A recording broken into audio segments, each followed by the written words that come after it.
Okay. Hi, I'm Debbie Crisanto, and a couple of us, and myself included, have made these self-binding baby quilts, and the mitered corners are what sometimes mess people up. With the video that's out there, it's not real clear as to where you should be putting your ruler when you're making your sewing line, when you're drawing your sewing line.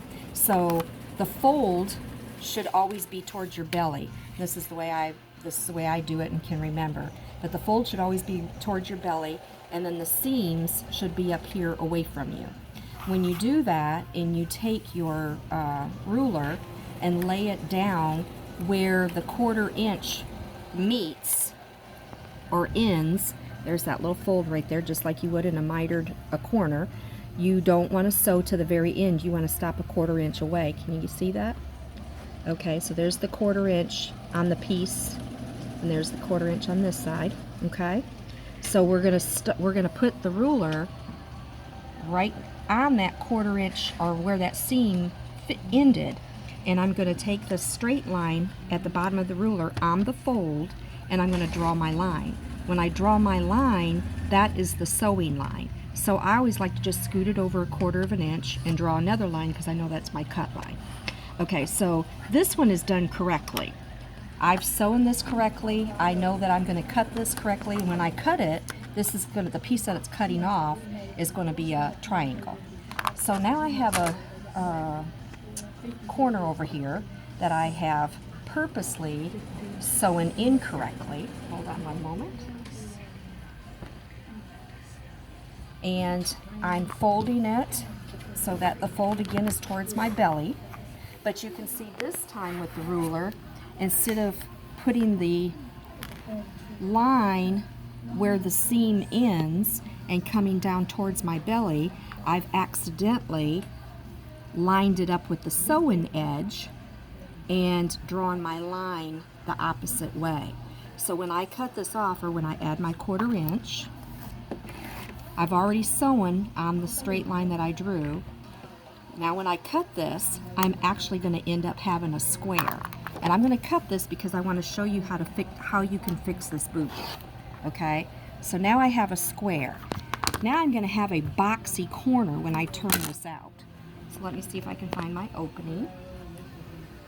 And then we'll turn this out real quick. Well, if I can find my opening. Here we go.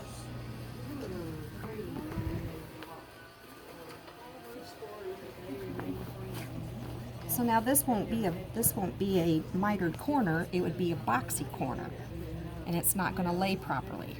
See what it does? So we're going to pause this video right here so that I can pull this apart and show you how to easily fix this. All right, go. Okay, so what I've done is I've ripped out the seam, and here's how this was.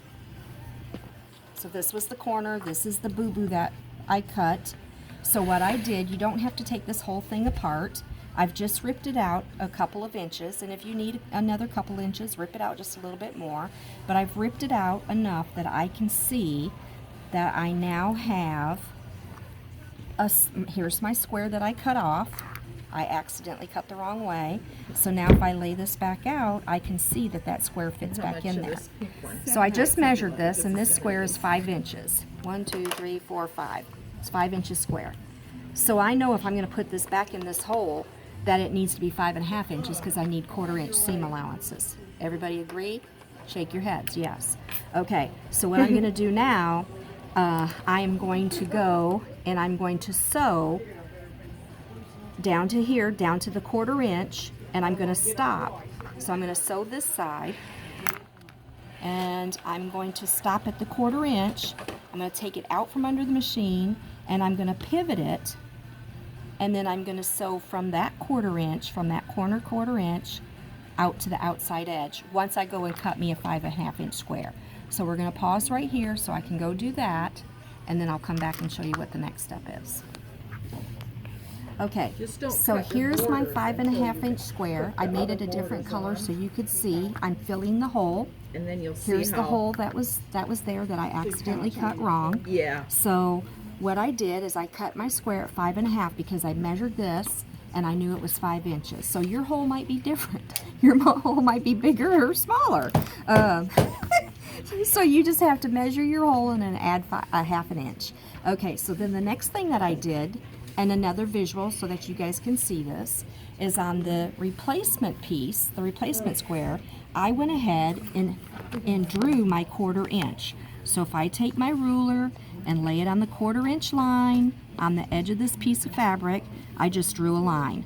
And then I did the same thing over here. I came over here, I drew the line again, and I want to make sure I have the crosshair right here in the corner because that's my pivot point, okay? Then I took it to the machine and I sewed this side first. I sewed from the corner out, and then I took it out from the needle. Here's my threads. You can see I have my tails.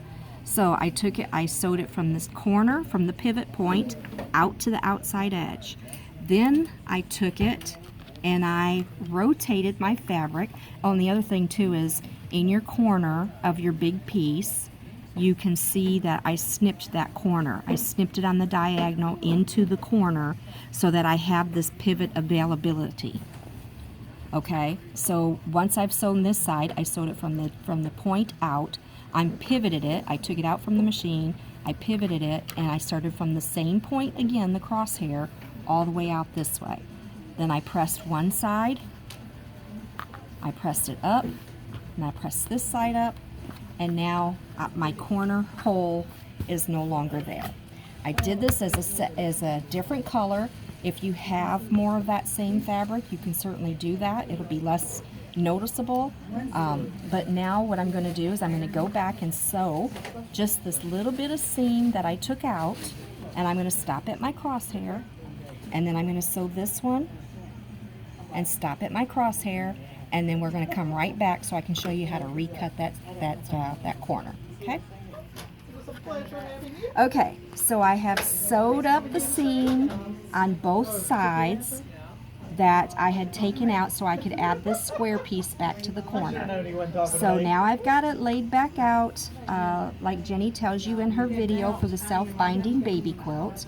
I have the fold towards my belly, and this time instead of lining up this way, because that was my boo-boo that I lined up against the raw edge of the quilt, you need to line a line or the bottom edge of the ruler on the fold which is closest to your belly. And when you do that, I'm going to line it up right at the seam, where that seam is right there. I know it's hard to see it, and then that's why I have the line there, but right at that seam, which is a 1/4 inch seam allowance, I'm going to line my ruler right up on that edge, and then I'm going to come down here and I'm going to make sure that I have either the edge of the ruler, but I like to follow a line, so I'm going to follow a black line so I can see it up to, I'm going to match it up to that seam allowance up there, or that line that I have up there. I'm going to draw my line, and at this point, if you think, say in your head, if you think, okay, if I open this up, this is going to be a triangle versus a square.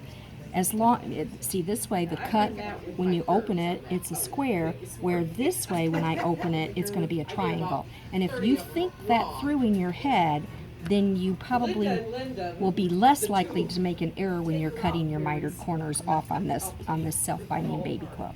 So I drew the line that I need to sew. I'm going to just move my ruler over 1/4 inch, draw my cut line. And the cut line doesn't have to be accurate. So I'm going to go sew this real quick, and I'll be right back with you. Okay, so I've sewn on the first line that I drew, which is right through that seam allowance, that 1/4 inch seam allowance up there, and I know I'm ready to cut. And I visually think through it. I think through it, and I visually look, and I know now when I cut this that it's going to be a triangle and it's not going to be a square, so I know I'm cutting it correctly. So I'm lining up the black line along the folded edge, making sure that I'm going through 1/4 inch from my sew line, and I'm ready to cut.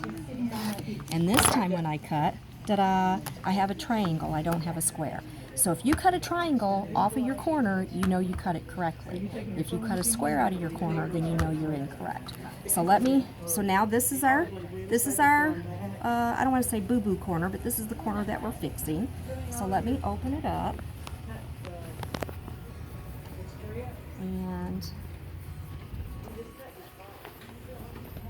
pull it out. That's like with that curve ruler. They said too, you know, to stack them to do 6 or 8. And let's just lay this baby. But my cutter would not, you know, when on that curve would not cut more than 2 at a time. Are these Linda's? See now, because we fixed it with a different color, you're going to have a different color in the corner, but if I would have cut another piece the exact same, you wouldn't see this difference here. So let me go and press all of this out, and then we'll finish this this quilt. Ready? I can get the one side. Okay, ladies, so here's the self-binding baby quilt. You can see the corners, the mitered corners, and then this is our repaired miter corner. So come on over here, and this is the square that we put back in the spot where I accidentally cut a square versus a triangle. So this is doable. You don't need to start all over and waste your fabric. All you need to do is cut another corner and add it back into your backing piece. So here's the other thing. Come on over here. I have pressed it all the way around, and it's not, I need to go repress it again before I sew it, but here's my opening for turning. And then all you're going to do is either do a zigzag stitch or stitch, right? A straight stitch all the way on the very, very edge of this and go all the way around with it just to hold it in place. So I hope that helps. Go back and look at Jenny's video and do your self-binding baby quilt. But if you have a boo-boo with the corner, come find my video on D. Crisanto YouTube page and post your comments. Let me know what you think. Thank you very much. Have a good day.